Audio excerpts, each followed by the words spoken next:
On est aujourd'hui le jeudi 11 juillet et je voudrais revenir sur une notion importante dans notre paracha, la paracha de Balak, et surtout vers la fin de la paracha où on parle de Pinchas.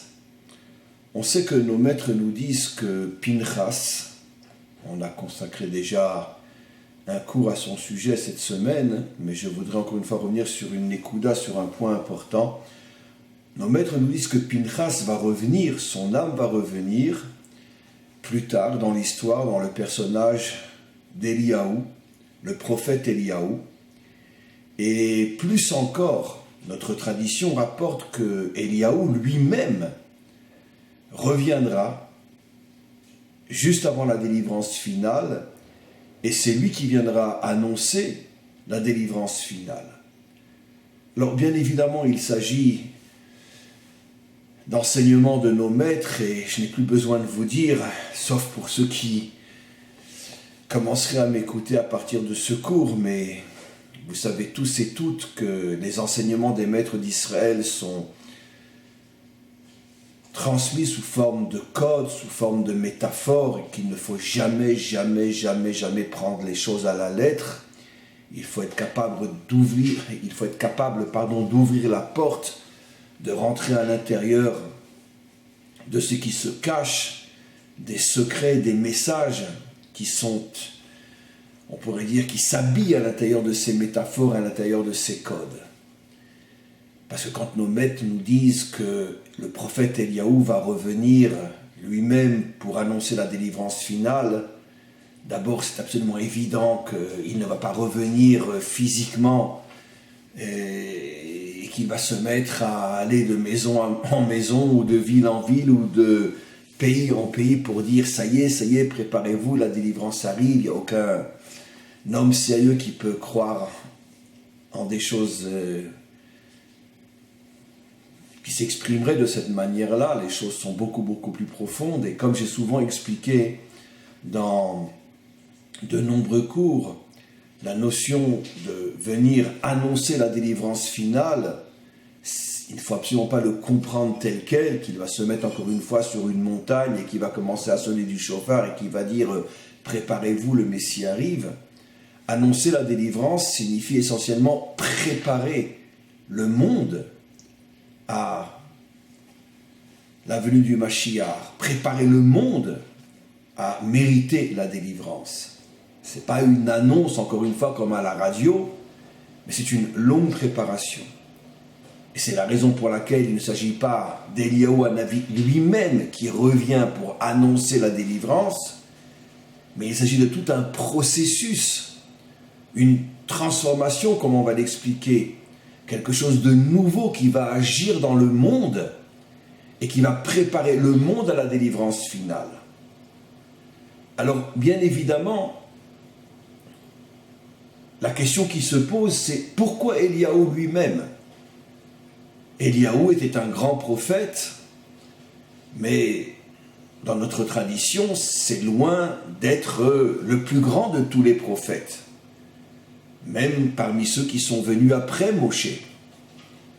Il y a eu le prophète Ésaïe, le prophète Jérémie, le prophète Ézéchiel et quantité d'autres. Et encore une fois, puisqu'on ne parle pas de la venue du personnage physique, mais plutôt de l'esprit de ce prophète qui va se dévoiler juste avant la délivrance finale pour préparer le monde à la délivrance finale, pourquoi c'est l'esprit du prophète Eliaou, plus que l'esprit des autres prophètes, comme Ésaïe et d'autres, comme je viens de le dire. Pourquoi c'est ce prophète qui est choisi pour préparer le monde à la délivrance finale? Alors bien évidemment, vous imaginez que pour répondre à une telle question, vous devinez déjà la réponse, il nous faudrait plusieurs éternités. Et encore, ça ne serait pas assez. On va, comme on le fait d'habitude, essayer de prendre l'ombre de l'ombre de l'ombre de l'ombre, et vous connaissez la fin de la phrase, et on va essayer de dire quelque chose qui sera pour nous un message, je l'espère, important.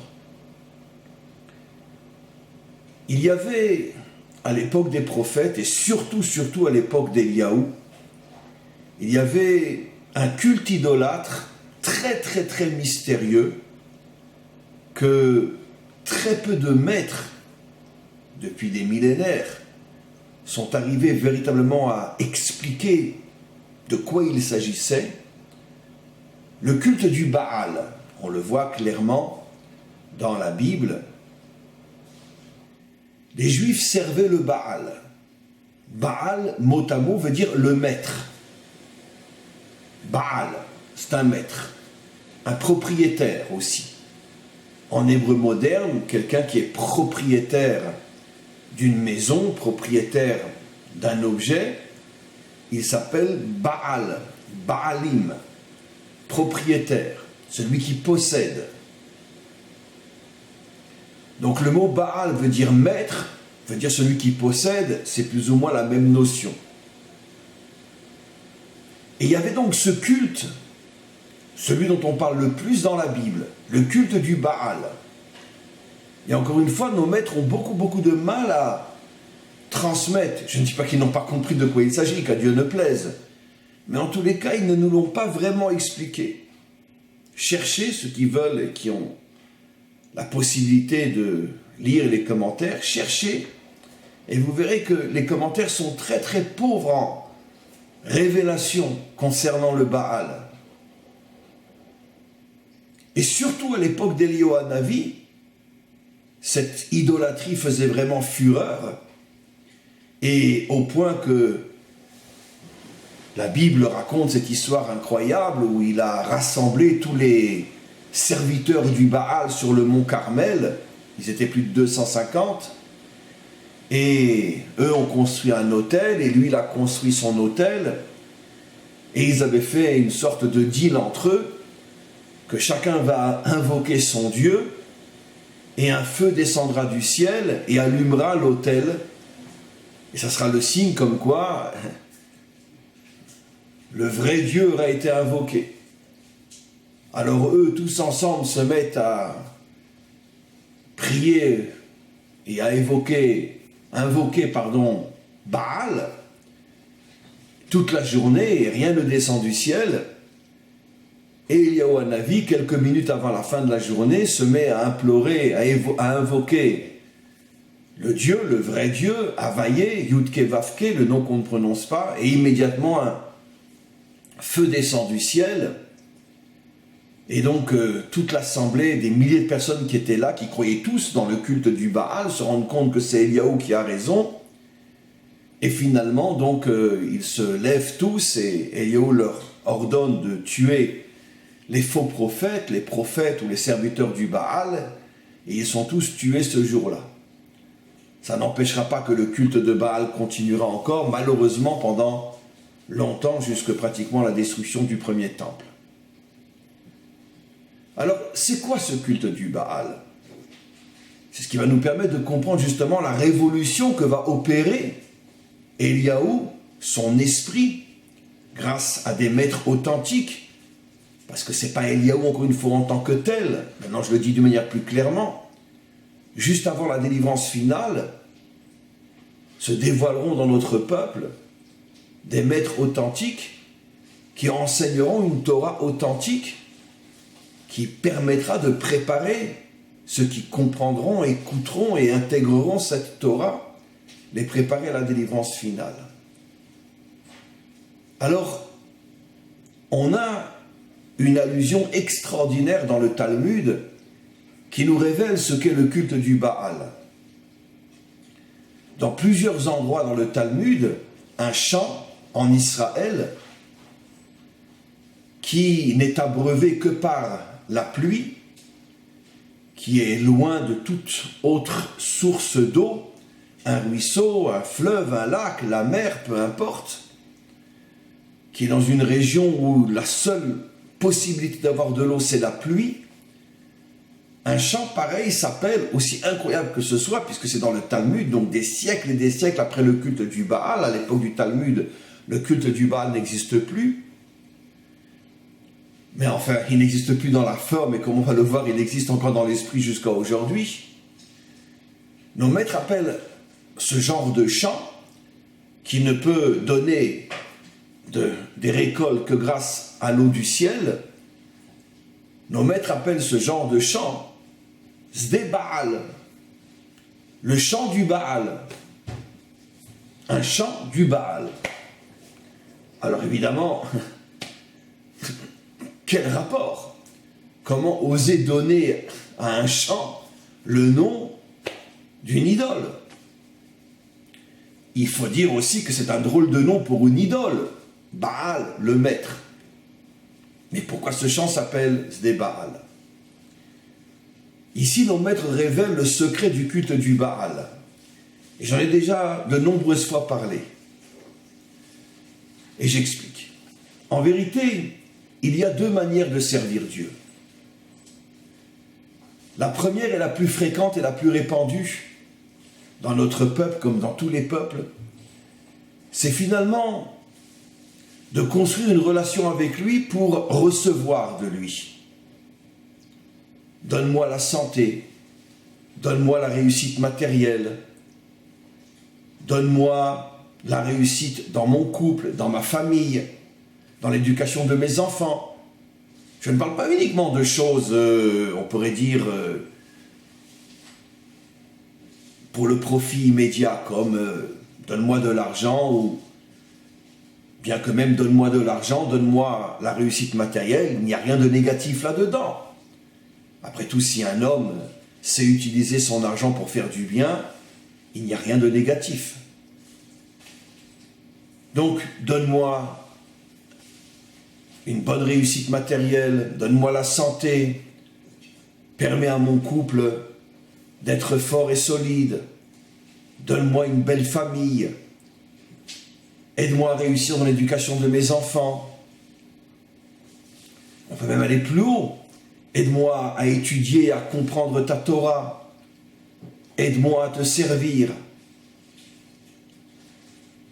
Mais si on réfléchit et qu'on prend un peu de recul, bien qu'on est tellement habitué à ce genre de relation avec Dieu que ce que je vais dire ne pourra pas être compris facilement, on s'aperçoit que finalement dans toutes ces demandes qui sont devenues pratiquement l'essentiel de toutes les religions, y compris dans la nôtre, j'ai besoin de lui pour me construire moi. Finalement, le but c'est moi, c'est pas lui. Mais je sais qu'en le servant, comme il est le maître de tout, comme c'est à lui que tout appartient, il est le Baal. Ma santé est entre ses mains. Ma réussite professionnelle est entre ses mains. Ma vie de couple, ma famille, ma compréhension de la Torah, tout est entre ses mains. C'est lui le maître et le propriétaire. Donc, comme un serviteur, comme un ouvrier, comme un employé, quand il a besoin de quelque chose, il s'adresse à son patron et il lui demande « Écoutez, regardez, je traverse une situation très difficile, est-ce que vous auriez la gentillesse de m'augmenter un petit peu mon salaire ? Ou bien écoutez, j'ai une urgence, je dois absolument m'absenter, ne m'en voulez pas, mais je ne serai pas là pendant 2 jours. » Il faut bien parler à celui qui nous dirige et celui qui nous possède pour obtenir la faveur qu'on lui demande. Puisqu'on sait que tout passe par lui, dans le travail ou dans d'autres domaines. Quelqu'un, qu'à Dieu ne plaise, de malade, face à son médecin, il est comme face à Dieu. Parce qu'il sait que sa vie est entre ses mains. Et donc, celui qui a la Emouna, celui qui sait qu'en vérité, même le patron et même le médecin ne sont que des moyens et des ustensiles entre les mains d'Hachem, au lieu de passer par les ustensiles, il s'adresse directement à Hachem. Mais finalement, il n'y a aucune différence entre celui qui ne croit pas en Dieu et qui s'annule complètement devant son patron et qui le supplie de lui augmenter son salaire, et celui qui s'adresse directement à Dieu parce que lui, il a Emouna, et qui lui dit exactement la même chose: Maître du monde, sache que je traverse une situation difficile, je ne gagne pas suffisamment d'argent, je t'en supplie, aide-moi à gagner plus. Il n'y a strictement aucune différence entre le plus athée des hommes qui s'adresse à son patron et le plus croyant des hommes qui s'adresse à Dieu. Finalement, les deux ont le même souci, les deux ont le même besoin, les deux ont la même demande, simplement qu'ils ne s'adressent pas à la même personne. Mais les deux, finalement, ne sont intéressés que par la même et unique chose: combler leurs manques et leurs besoins personnels. C'est ça le culte du Baal. Nos maîtres nous ont déjà enseigné des dizaines de fois, et je l'ai déjà enseigné moi des milliers de fois, que pendant toute l'époque biblique, il n'y a que les ignorants et les idiots qui lisent la Torah au premier niveau, la Bible au premier niveau, et qui s'imaginent que notre peuple se prosternait devant des statues en bois ou en pierre comme aujourd'hui dans une église. Jamais, jamais, jamais, jamais, jamais, jamais, jamais, jamais, notre peuple est descendu à ce niveau-là. Il y a eu certainement des exceptions par centaines ou par milliers, mais des exceptions qui restaient une toute petite minorité d'imbéciles qui se prosternaient devant une Marie qui lui disait « Sauve-moi ». C'est sûr que ça existait chez nous aussi. Mais la grande majorité ne descendait pas à ce niveau-là. Alors pourquoi malgré tout on dit qu'ils étaient des idolâtres? J'ai déjà expliqué, je réexplique que la définition profonde, précise, authentique de l'idolâtrie dans la Torah n'est pas la prosternation devant une idole. La Torah ne descend pas à ce niveau-là, parce que ça c'est tellement nul que c'est honteux même d'en parler. Comment te mettre à genoux devant une statue de pierre et demander de l'aide? La définition de l'idolâtrie dans la Torah, dans son sens profond, premier et authentique, c'est quand finalement tu te sers de Dieu pour tes besoins personnels. D'ailleurs, le mot idolâtrie n'existe pas dans la Torah. L'idolâtrie se dit dans la Torah avoda zara. Traduction mot à mot, un service étranger. Un service qui est différent du véritable service. Comment appelle-t-on servir Hachem? Avodat Hachem. Comment appelle-t-on l'idolâtrie? Avoda Zara. C'est le même mot, sauf qu'au lieu de dire Avodat Hachem, c'est Avoda Zara. Ça veut dire que quand tu sers Hachem pour un but qui est ton profit personnel, même si c'est un profit noble, comme la réussite du couple, l'éducation des enfants, c'est un profit noble, mais ça reste ton profit personnel. Ça s'appelle Avoda Zara. C'est un service qui est étranger par rapport au vrai service qui est Avodat Hachem, dont on va parler. Servir Hachem. Et pas se servir de lui. Tu le sers lui, mais tu ne te sers pas de lui.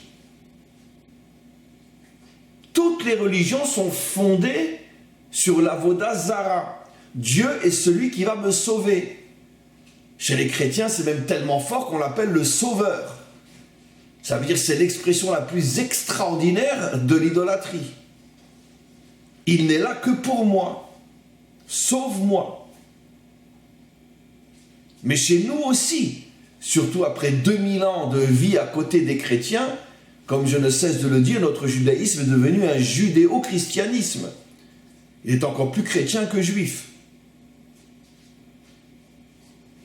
C'est pour ça qu'aujourd'hui, de plus en plus, et à chaque fois que je vois ça, je dois faire attention de ne pas avoir une crise cardiaque. Vous voyez de plus en plus maintenant sur le net, ou des conférences, ou des cours qui sont donnés à droite, à gauche, le secret du bonheur. les clés de la réussite. Comment construire et réussir sa vie de couple. Mais les deux premiers sujets sont ceux qui reviennent le plus aujourd'hui sur le net, sur les conférences qu'on donne partout dans le monde. Et les salles sont remplies, mais les gens sont très intéressés d'entendre quelqu'un qui va leur expliquer comment la clé du bonheur, la clé de la réussite professionnelle. Ça intéresse tout le monde, puisque le monde entier est idolâtre. Et ceux qui font ce genre de cours et ce genre de conférences sont les prêtres du Baal, contre lesquels Eliaou s'est battu. Ah, parce que ton seul problème, c'est les clés du bonheur, les clés de la réussite. Comment servir Dieu de manière à ce qu'il s'arrange pour que tu aies une bonne réussite matérielle? Et vous voyez des gens extrêmement sérieux, apparemment, donner ce genre de cours. C'est ça le culte du Baal. Maintenant, vous comprenez l'allusion incroyable que la Torah nous fait, que le Talmud, nous fait en appelant un chant qui ne reçoit que de l'eau du ciel, un chant de Baal. En un mot, nos maîtres nous ont révélé tout le secret de cette idolâtrie. Parce qu'un paysan qui, pour manger, a besoin de recevoir la pluie, et évidemment, dans le contexte du Talmud, à plus forte raison, bien avant, tous les hommes, en tout cas tous les juifs, sont croyants. Donc, toute la journée, qu'est-ce qu'il va faire? Il va lever les yeux vers le ciel et il va dire « Dieu, je t'en supplie, donne-moi la pluie. J'ai une femme, j'ai des enfants, je dois vivre, donne-moi la pluie. Tu es mon maître, tu es le maître du monde, donne-moi la pluie. » Et toute sa relation à Dieu va être « Donne-moi la pluie. » Eh bien, c'est ça le culte du Baal. Nos maîtres ont tout expliqué. Je suis malade, donne-moi la santé. J'ai pas de quoi manger, donne-moi de l'argent. Ça va très mal avec ma femme, fais un miracle pour que on puisse s'entendre et s'aimer. Ça veut dire que tu es toujours celui qui donne, je suis toujours celui qui reçoit. Ça, c'est le culte du Baal. C'est l'état de toutes les religions et de 99% de la nôtre aujourd'hui. Donnons un exemple simple. Si deux rabbinim vont aller faire au même moment une conférence, un va intituler sa conférence « Les clés du bonheur », l'autre va intituler sa conférence « Comment construire le monde », c'est évident que le premier aura 1000 personnes et l'autre en aura peut-être 50. Parce que qu'est-ce qu'on en a à foutre de construire le monde? Moi, ce que je veux, c'est mon frigidaire qui soit plein. Et lui va m'expliquer comment je dois faire avec le bon Dieu. Et je vais lui faire guili, guili, guili comme ça. Et tout d'un coup, j'aurai plein à manger. Ça intéresse tout le monde. Et c'est pour ça qu'aujourd'hui, de plus en plus, on va vers ce genre de sujet. C'est ça le culte du Baal. Eliaou a passé sa vie et s'est mis en danger et s'est retrouvé tout seul, comme ceux qui connaissent son histoire, tout seul, absolument tout seul.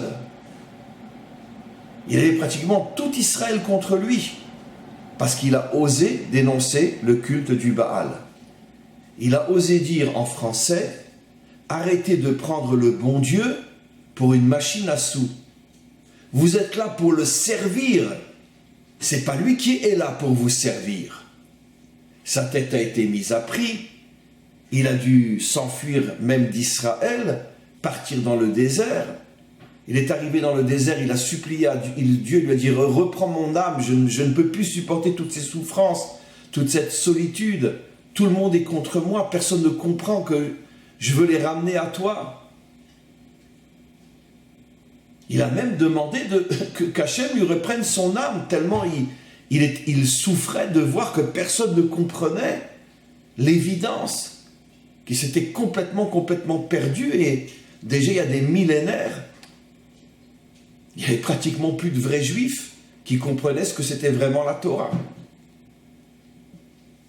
Voilà ce que nos maîtres nous disent lorsqu'ils nous enseignent que Eliyahu Hanavi viendra préparer le monde à la délivrance. C'est pas lui avec ses chaussures et sa cravate. Mais ce que nos maîtres veulent nous dire, c'est que la délivrance n'est possible qu'à partir du moment où le peuple juif commence à être le premier à changer complètement sa mentalité et après, il le transmettra aux autres aussi. Arrêtez de croire que Dieu est là pour vous servir. Vous êtes là pour le servir. C'est la raison pour laquelle les justes authentiques ont toujours été énormément éprouvés dans leur vie. Parfois même d'une manière qui, à nos yeux, était complètement, totalement injuste, incompréhensible. Parce que Dieu voulait leur montrer que je ne suis pas là pour assouvir tes besoins. Et même si tu me sers comme personne ne m'a jamais servi, ne crois pas que je vais te créer une petite bulle de bonheur dans laquelle tu vas être bien parce que tu me sers bien. Ça n'a rien à voir l'un avec l'autre. Je vais au contraire tout enlever pour m'assurer que tu me sers pour moi et pas pour toi. Combien d'histoires dans le Talmud et dans toute notre histoire de maîtres qui ont tellement souffert, qui ont tellement manqué, alors que personne ne pouvait servir Hachem comme eux. Mais parce que Hachem voulait les protéger du culte du Baal. Ne me prends pas pour ta machine à sous, c'est pas parce que tu me sers que moi je vais te donner ce dont tu as besoin. C'est pas du tout à ce niveau-là la relation entre toi et moi. Il n'y a pas un plus grand mensonge sur terre, il n'y a pas une plus grande hérésie sur terre, il n'y a pas un plus grand anti-Torah sur terre que de venir faire une conférence sur les clés du bonheur ou les clés de la réussite. C'est impensable. Comment présenter la Torah de cette manière-là? C'est impensable.